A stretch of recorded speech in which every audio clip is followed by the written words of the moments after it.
Pour entrer en profondeur en vous, vous devez d'abord faire attention à l'étranger et le comprendre. Autrement dit, tout comme la marée sort et que les mêmes eaux entrent, nous devons donc agir.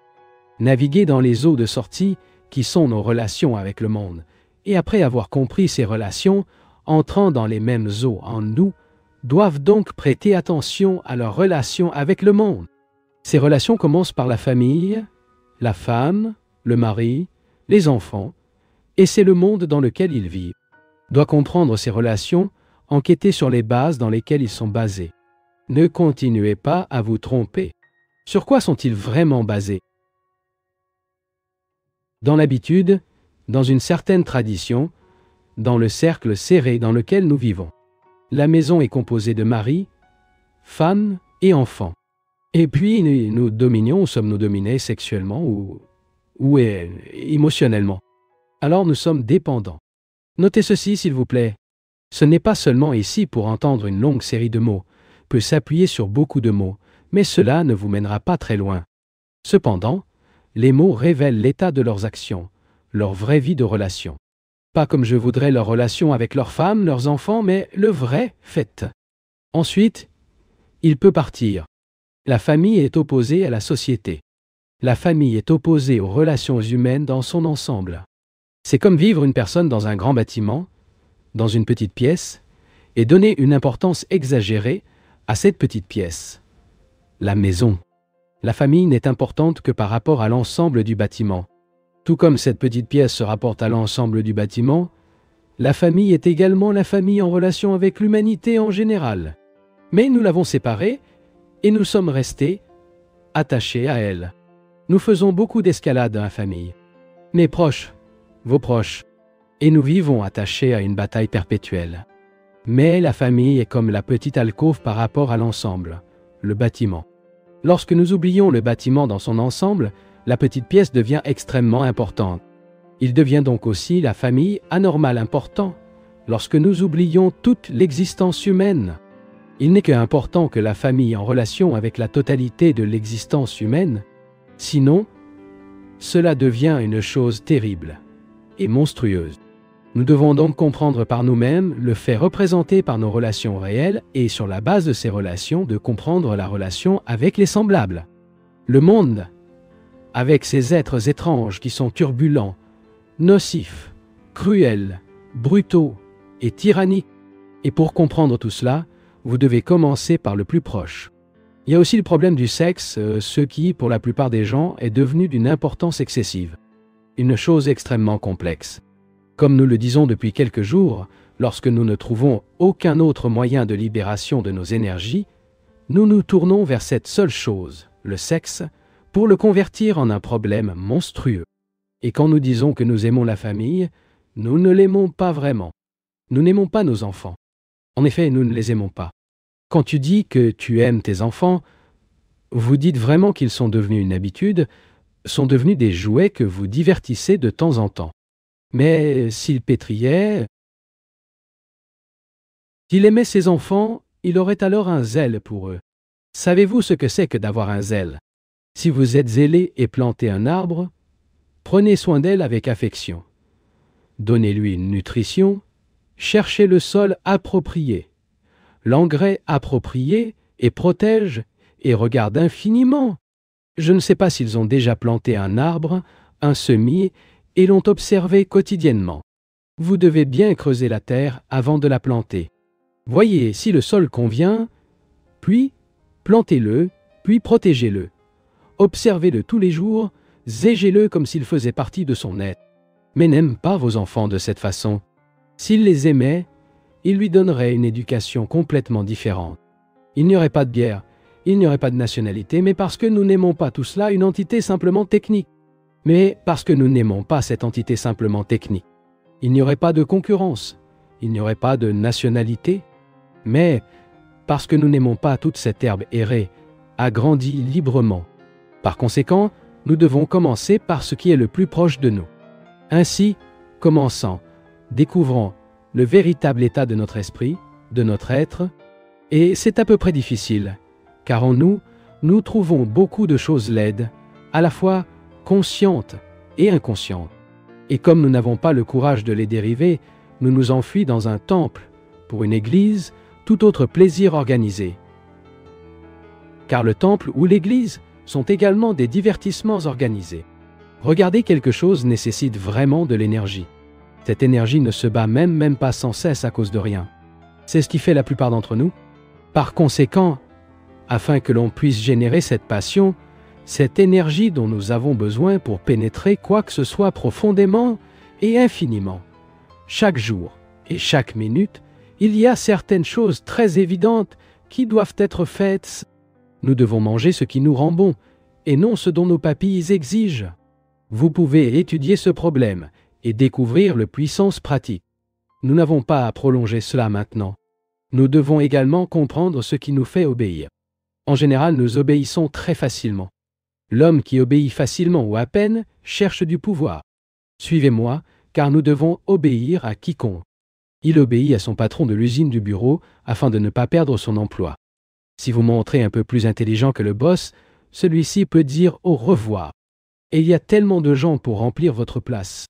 Ceci est formé cette peur, et à cause de lui obéir. Notre intelligence reste à un niveau inférieur en raison de cette recherche générale de pouvoir, de position, de prestige et d'importance. Notez bien, et vous verrez que cela se fait dans votre vie tous les jours. Cela ne vous intéresse pas uniquement à la fonction.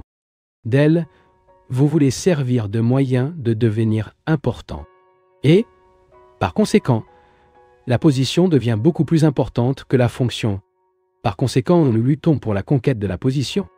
Nous ne nous efforçons pas d'améliorer l'efficacité de la fonction. Cependant, ce qui nous intéresse, ce sont les avantages que nous lui avons offerts. Pouvoir, prestige, position. Par conséquent, nous rivalisons pour une position importante, et non en remplissant efficacement nos fonctions. Pour cette raison, nous obéissons tous, c'est-à-dire parce que nous voulons le pouvoir, la position, une situation importante. Et progressivement, nous pouvons gravir cette position importante par l'obéissance. Et donc, nous cultivons l'inefficacité. Nous cultivons l'obéissance et la peur qui lui est inhérente.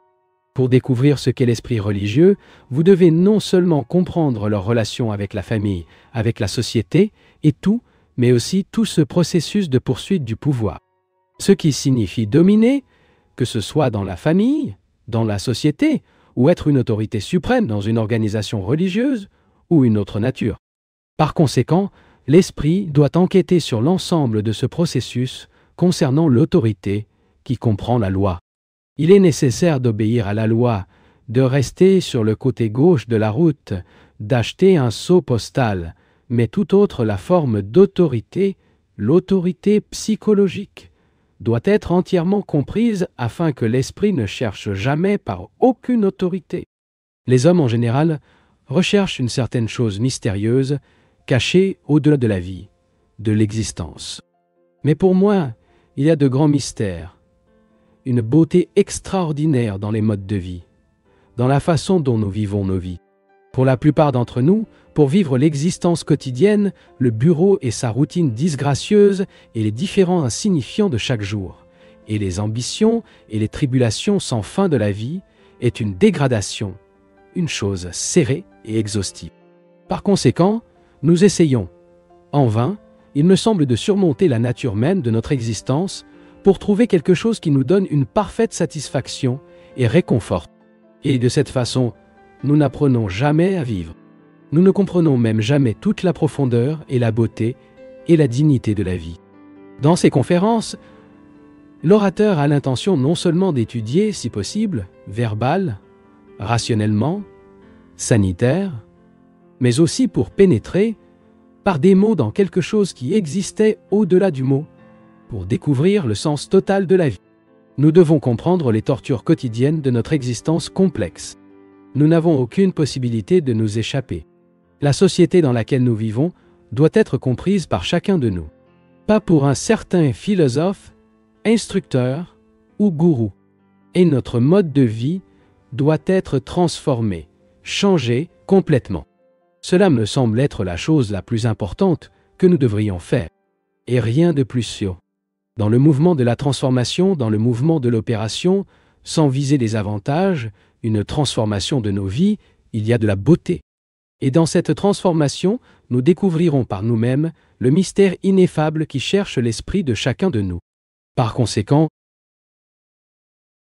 ce qui devrait être intéressé n'est pas ce qui existe au-delà de la vie, ni ce qu'est la vie, et quel est son objectif, mais la compréhension de notre existence, complexe et quotidienne. Parce que c'est celui qui constitue la base sur laquelle nous devons construire. Car si nous ne le comprenons pas et ne transformons pas radicalement notre société, ce sera toujours dans un état de corruption. Et par conséquent, nous nous verrons dans un état de détérioration vivace. Nous sommes la société. D'elle, nous ne sommes pas indépendants. Nous sommes le résultat de l'environnement, de notre religion, de notre éducation, du climat, des aliments que nous prenons, de nos réactions, des activités nombreuses et toujours répétées auxquelles nous livrons chaque jour. Telle est notre vie. Et la société dans laquelle nous vivons fait partie intégrante de cette vie. La société est les relations entre les hommes. La société est la coopération. La société, comme elle l'est maintenant, est le résultat de l'empressement, de la haine, de la concurrence, de la brutalité et de la cruauté de l'homme. Ceci, le modèle selon lequel nous vivons, et pour le comprendre, pas intellectuellement, purement théoriquement, mais vraiment, nous devons nous mettre directement en contact avec le fait. Autrement dit, chaque entité humaine, vous, est le résultat de cet environnement social, de votre pression économique, de votre système religieux et éducatif, etc. Contacter une chose, c'est ne pas le verbaliser, mais le regarder. Et cela semble être l'une des choses les plus difficiles, entrer directement en contact avec le fait. Il y a le fait que c'est cet arbre, le fait à ce que vous pensez de l'arbre. Ce que vous pensez n'est pas le fait. L'arbre, je vous demande l'attention. Pour la plupart d'entre nous, le fait est inexistant. Nous vivons avec des idées, nous vivons avec nos souvenirs, nos expériences, et dans l'ombre de ces expériences et de ces souvenirs, nous voulons observer le fait et le transformer. Autrement dit, nous espérons le transformer et le changer. Mais, au contraire, considérer le fait lui-même, cette action nous donnera l'énergie nécessaire pour transformer. Approfondissons ce point, nous ne regardons jamais les choses, ne regardons jamais le paradis, ne regardons jamais la forme d'un bâtiment ou de notre prochain. Nous n'observons jamais ses apparences, ce qu'il pense, ce qu'il ressent. Nous sommes trop occupés avec nos propres afflictions et tribulations, et ainsi fermés, nous vivons en nous-mêmes, si fermés dans nos propres problèmes, que nous ne voyons rien d'autre. Maintenant, l'observer signifie apprendre. Seulement avec l'apprentissage peut faire fonctionner une transformation radicale. L'acte même d'apprentissage est de se transformer. Ainsi, regarder, observer, est le principal besoin de l'homme religieux. Rien ne compte ce qu'un homme pense, ce qu'il ressent, ou quelles sont ses réactions. Considérons plus tard ses réactions, ses croyances, ses influences environnementales qui conditionnent l'esprit et défigurent ce qu'ils observent. Je ne sais pas si vous avez déjà observé le coucher du soleil, ou la dignité sereine d'un arbre, ou les contours d'un oiseau volant. L'observation nécessite l'immobilité. Cela nécessite la capacité de se taire de l'esprit, de ne pas être sans cesse, de bavarder les uns avec les autres. Pour observer, il faut un certain silence. Et on ne peut pas avoir de silence si l'esprit, en train d'observer, projette ses propres idées, ses propres exigences, espoirs et craintes. Ainsi, afin d'observer la structure sociale dans laquelle nous vivons et promouvons une transformation radicale dans cette société, nous devons d'abord observer ce que c'est, et non ce que nous voulons. La société, c'est parce que la société dans laquelle nous vivons, nous la créons nous-mêmes, et que nous en sommes responsables, chacun de nous. Elle ne sait pas exister par l'action des forces spirituelles fictives.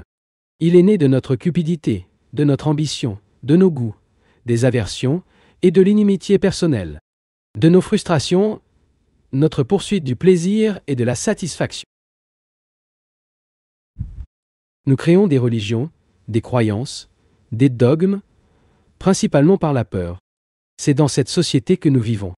Et l'individu ou échappe à cette société qu'il fait partie, car il est incapable de le comprendre ou de le transformer, ou de se laisser absorber dans ses propres tribulations, qu'elle perd tout intérêt pour cette demande fondamentale de l'esprit humain que la société se transforme.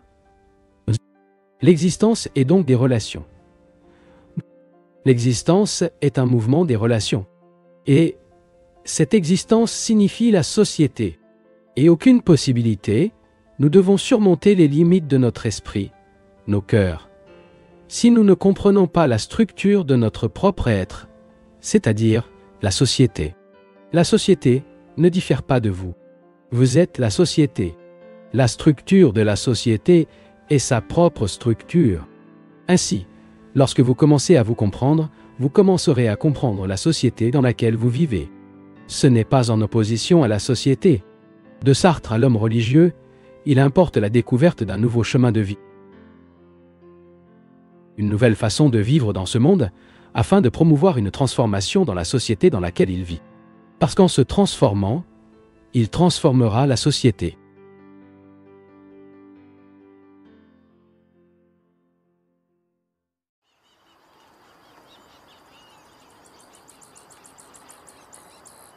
Nous commençons donc à découvrir par nous-mêmes la nature de l'esprit religieux. Nous pouvons avoir une famille, mais notre famille est par rapport à l'ensemble et non séparée. Et parce qu'il n'est pas séparé de l'ensemble, il devrait la regarder, prendre soin d'elle. Pour cette raison, une éducation complètement différente est nécessaire. Et notre enquête, qui commence par ce qui est plus proche, nous montre ce désir de pouvoir, de domination.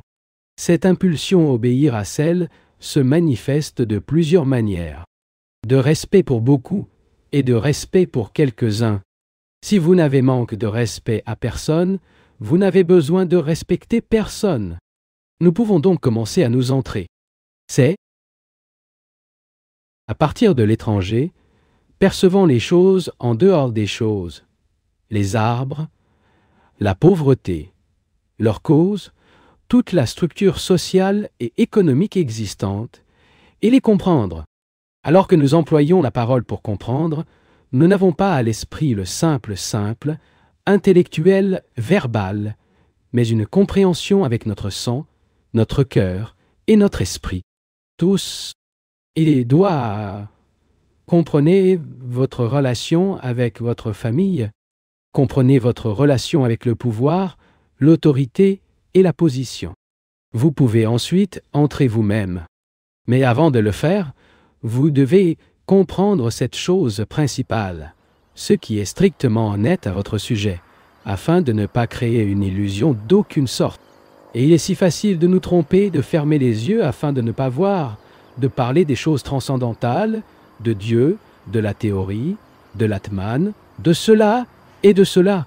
Quand il entre dans une pièce pour entendre parler de la réalité, cela s'intéresse tellement à cette affaire s'il y a, qui ne remarque jamais les meubles, la couleur du tapis, les fleurs, la forme de la fenêtre. Rien ne remarque, car l'autre chose monopolise votre attention. Mais vous devez remarquer et tout observer. Le coucher du soleil, l'arbre attiré contre lui, l'obscurité, la casuarina et son feuillage délicat, la lumière qui se filtre, les feuilles, le tronc. Si vous n'observez pas ces choses, vous ne pouvez pas remarquer cette autre chose. Si vous ne savez pas comment regarder en dehors, vous ne saurez pas comment regarder à l'intérieur. Mais nous avons essayé de regarder à l'intérieur, niant les choses extérieures, niant la beauté extérieure de la vie. Tous les saints et toute leur littérature sacrée se cillent toujours sur la beauté de la vie. Ils vous apprennent seulement à échapper à vos misères.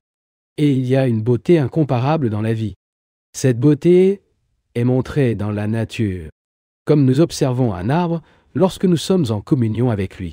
Et si vous ne savez pas comment regarder, regardez où vous marchez. Observez ce que vous dites à l'extérieur, les gestes que vous faites, votre façon de montrer le respect et le manque de respect. Si rien de tout cela ne observe, comment pouvez-vous regarder à l'intérieur? Il doit donc recommencer, c'est-à-dire de l'étranger. Vous pouvez donc entrer en vous. Et en observant, il ne devrait jamais y avoir d'illusion. Que créez-vous et qui génère l'illusion? Est-ce que tu comprends? Pourquoi nous trompons-nous? Pourquoi mettons-nous des déguisements? Savez-vous ce que je veux dire? Lorsqu'une entité humaine est en forme et efficace dans la technologie, c'est un déguisement. Dans ce déguisement, il vit. Ne cherche pas à connaître le lait, c'est derrière lui et se cache. S'il s'agit d'un ingénieur accompli, un employé de première classe, il s'agit également de déguisement. Ces déguisements constituent la respectabilité que le monde donne des êtres humains exceptionnels. Mais obtenez le déguisement, le masque scientifique, l'astronome est comme n'importe quelle créature. C'est donc pour découvrir la force, l'énergie créative des illusions. Pour nous-mêmes. Savez-vous ce que je comprends pour l'illusion? Nous ne voyons jamais ce que nous sommes vraiment. Vraiment. Et non théoriquement. Nous ne sommes pas en mesure de voir clairement et distinctement ce que nous sommes. Parce que ce que nous nous effrayons, parce que nous voulons le transformer en quelque chose de noble ou autre chose. Nous voulons le rendre suprême, et tout ce que nous voulons être. Ainsi, la raison de l'illusion commence lorsque nous voulons changer ce qu'elle est, lorsque nous ne sommes pas satisfaits de ce que c'est. Nous considérons ce point, mais nous souhaitons d'abord montrer combien il est nécessaire de repousser toute l'illusion et tous les facteurs d'illusion, afin que l'esprit puisse voir clairement. La plupart d'entre nous vivent dans l'illusion, ce qui équivaut à vivre à la surface. Funny us, que nous ayons de l'argent ou que nous vivions dans un bureau jour après jour, ne vivons que des choses et ne prenons jamais soin de les comprendre. C'est aussi une forme d'illusion, parce que non seulement le pain vit l'homme, car nous vivons également à d'autres niveaux. Il y a une existence plus profonde, mais si nous le nions tous, nous nous trompons également. Et par conséquent, il nous accomplit pour nous faire conscience de cette force qui nous impulsionne de nous tromper. Et ce pouvoir de nous tromper se termine et de mettre fin à toutes les illusions lorsque nous n'avons pas de cible, aucun désir d'atteindre une cible. Et nous passons au fait. Nous ne pouvons nous regarder que lorsqu'il n'y a aucune interférence de l'illusion. Nous devons regarder sans le mot, sans le désir de traduire ce que nous voyons conformément à notre mémoire. C'est l'une des choses les plus difficiles et les plus ardues. Pour regarder l'arbre, la femme, l'homme, regarder la sordidité. Observez simplement.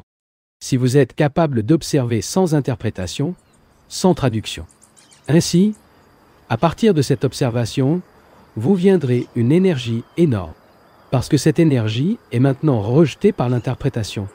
Avec traduire ce que vous voyez en termes d'aimer ou de ne pas aimer, ou en essayant de le changer conformément à sa norme sociale, économique, religieuse ou morale, il s'avère que ce désir de modifier ce qu'il est constitue une dissipation de l'énergie.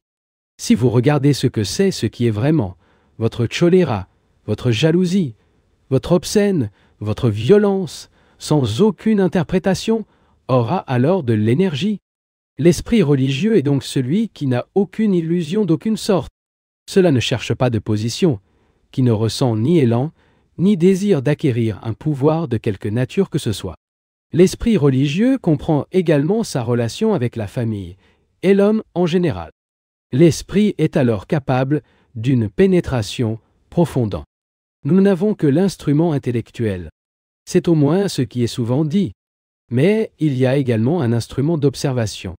Observez chaque mouvement de pensée, chaque mouvement du sentiment, et donc découvrez les peurs cachées, les désirs secrets qui n'ont jamais été examinés, n'ont jamais été explorés. L'exploration, comme nous l'avons dit, nécessite une énergie extraordinaire. Et cette énergie se libère lorsqu'il se déplace avec ce qu'il découvre, lorsqu'il ne traduit pas ce qu'il voit à travers le passé. N'admirez-vous pas l'énergie extraordinaire que les scientifiques ne montrent pas? Si vous êtes déjà entré dans un laboratoire de recherche de premier ordre, vous devez avoir vu le scientifique en plein essor, débordant d'énergie, parce qu'il traite des choses extérieures et qu'il n'y a pas de résistance psychologique. Il passe en fait, il ne divertit pas avec les théories, les hypothèses, la spéculation. Ce n'est pas un théoricien. C'est un technicien de voyou pur et clair qui observe tout avec son microscope. En laboratoire, Il révèle donc une énergie extraordinaire. Cependant, en dehors du laboratoire, c'est un homme comme les autres, soucieux de se battre pour la position, de concourir, nationaliste, esclave aux croyances religieuses ou une croyance inventée par lui-même.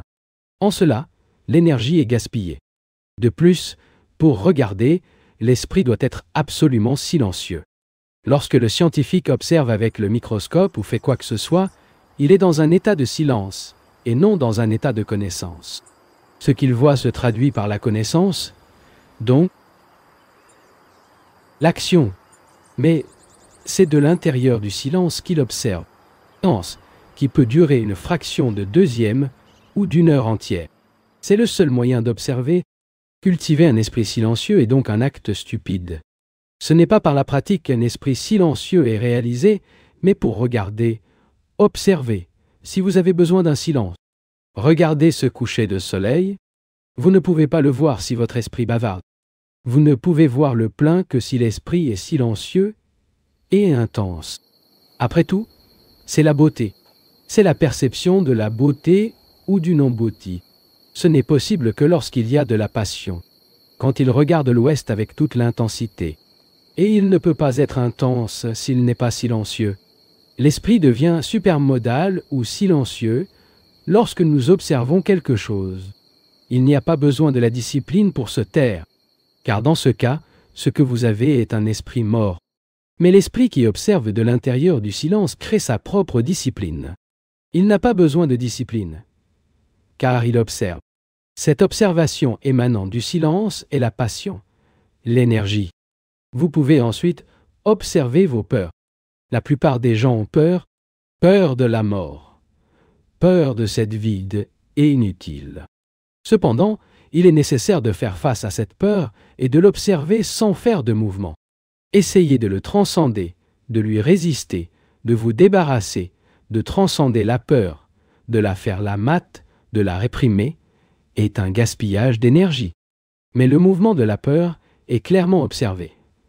Alors cette observation de l'intérieur donne de l'énergie et cesse d'exister le problème de la peur.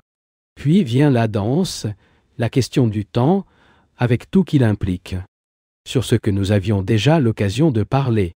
Par conséquent, l'observation des faits quotidiens est nécessaire. Utilisant le terme observation, nous comprenons l'observation exonérée de la critique. Remarque qui ne résulte pas du mécontentement, de l'ajustement ou de la répression, cependant du silence. Observation pure et simple du fait, et non une traduction du fait ou de l'opinion sur le fait. Aucun effort n'est fait pour agir, résister, dominer ou nier. Tous les efforts disparaissent.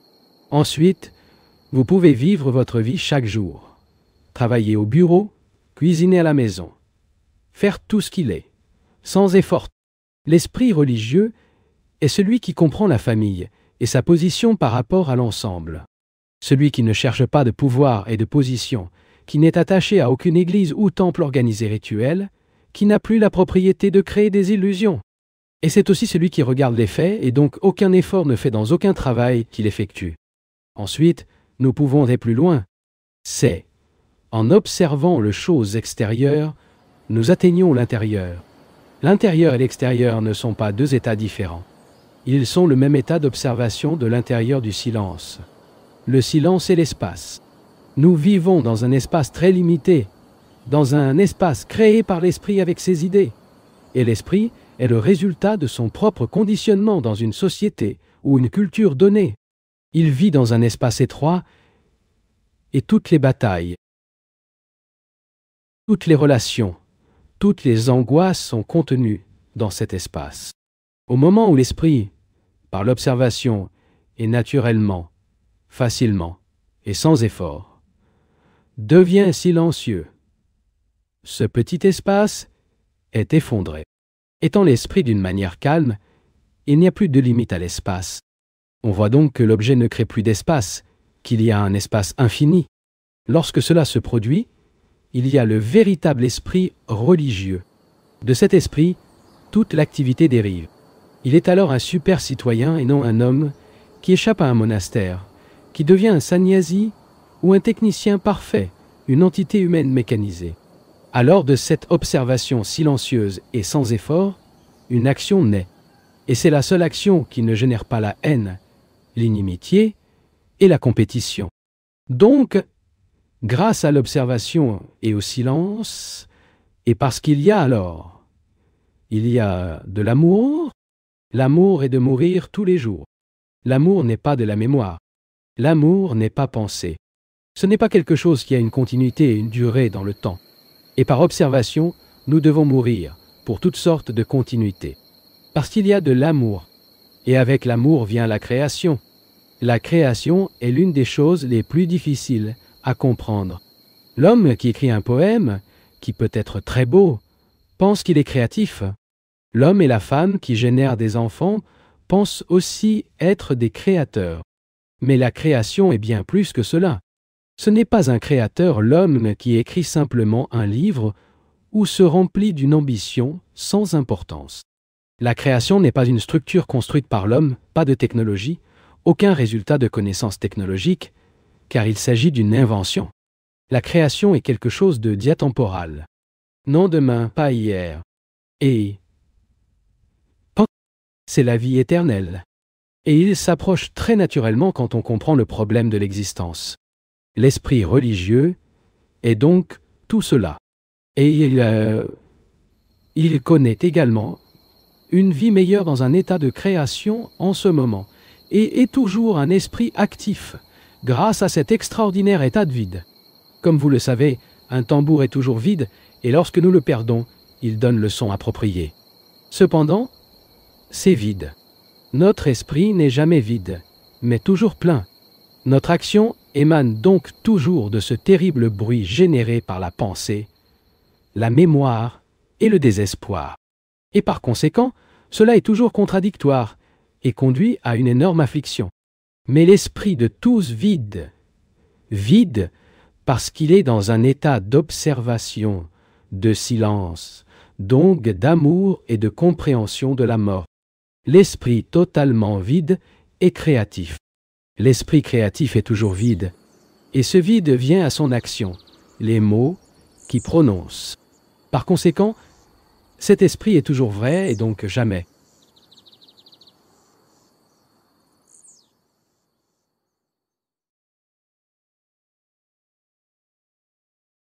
Si tu es resté jusqu'à la fin, si tu as pris le temps d'écouter, cela te distingue déjà de la majorité. Like, commente d'où tu nous regardes et jette un œil au lien dans la description. Tu trouveras sûrement d'autres contenus qui poursuivent cette conversation avec toi. Merci, une grande accolade et à la prochaine.